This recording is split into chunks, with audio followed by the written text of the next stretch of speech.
Pelaku ditangkap di sebuah rumah di Jalan Sungai Limboto, Makassar. Dari dalam rumah, polisi mendapatkan 27 buah anak panah, 5 ketapel, 5 bom molotov, dan 1 botol minyak tanah. Dari hasil penyelidikan polisi, pelaku diketahui sudah sering berurusan dengan polisi terkait pelanggaran hukum seperti pengerusakan dan penganiayaan.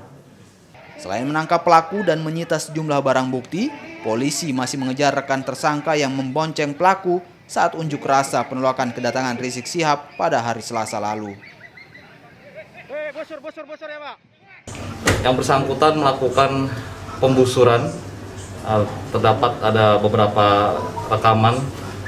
Yang bersangkutan laki-laki RSD ini membentangkan busur dan melepaskan anak panahnya di sekitaran Monumen Mandala. Di situ kemarin ada salah satu kegiatan dari masyarakat yang melaksanakan kegiatan aksi unjuk rasa yang ada di Monumen Mandala.